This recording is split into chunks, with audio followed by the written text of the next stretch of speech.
I've said to our board, and I've said to many others, that people who do this work do it because it's here. It's in our hearts. And I've met a lot of people working in United Ways over the past 30 or so years, and none have a bigger heart than our president and CEO. And so I proudly introduce to you Afira DeVries, our president and CEO.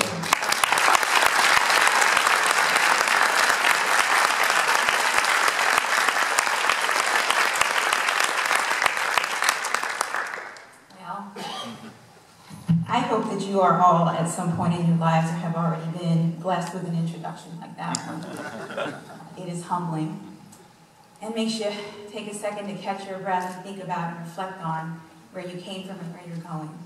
So I'm going to do just a little bit of that with you, but I think I'm going to start by saying, since my family and I arrived in town, we've never been colder. I mean, I forgot what it was like to be cold. My children never have known cold. We bought gloves and coats, don't know what to do with them. But despite that, we have never been more warmly received. We have never experienced the kind of warmth that we have experienced since the day we arrived in town in January to see what this would be like, and to this very moment as I stand here before you saying hello and introducing myself to you. This is a community that has a great deal to be proud of, but I think at the core, it must be the idea that warmth and hospitality and the concept of working together as a community is what drives you all, and it is what made you all, this place, this community, so appealing to me and to us. So I want to thank you from the bottom of my heart for that kind of reception, because it was so easy to say yes to Roanoke. Now, since I've been here, I want to share with you that the #1 question I have been asked repeatedly is, you probably already know what it is. This is how it goes. Tampa, huh? What made you come to Roanoke? We got here, it snowed the next day. Natural question. And then the question is then, well, you know, Tampa's a big city. Why would you come to Roanoke?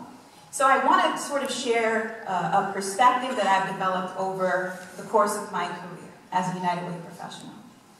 As a United Way professional that has not only worked in communities of various sizes, but have also worked on behalf of the United Way system globally. I've seen what community is at essence. And so here is the universal truth that underpins any city, town, community. And that is that within that environment, there is a group of people who have a vision, a passion, a commitment toward an idea of what that community, city, town, village could be. They have a dream for what the potential is for those who are in need, and they are willing and committed to do whatever is necessary to make that dream come to fruition. And the size of that community is really measured best by the size of that population of people. So by that measure, and by that standard, Roanoke is a huge city. I mean, look at you all. Look at you. All of the people I spent time with, all of the people I've had conversations with before even arriving in town, made it so clear to me that above all things, above territory, above challenging ideals, there was a will and a commitment to do what was right for the common good. Now, if you come from where I come from, if you've seen the things I've seen through the United Way and through the many auspices of my family experiences, there was no way that I could say no to a community like this one.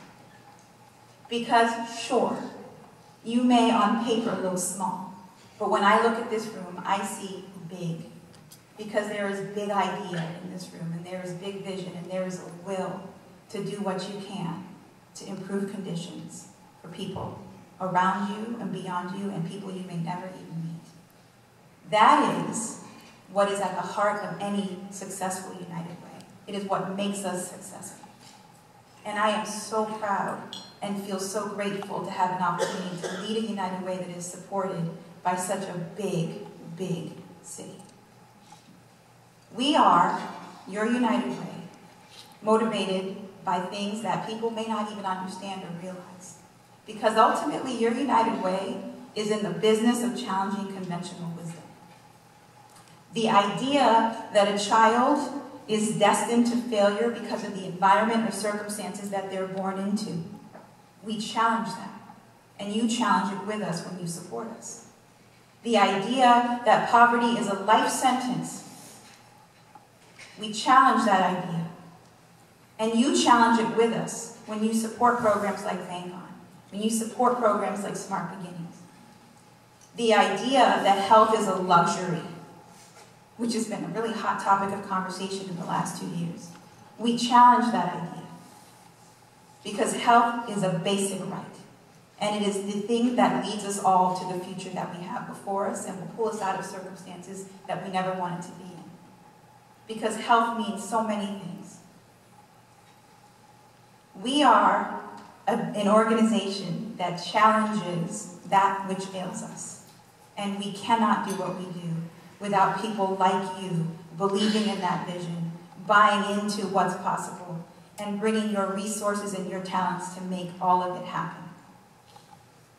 How could I not come and be a part of that here?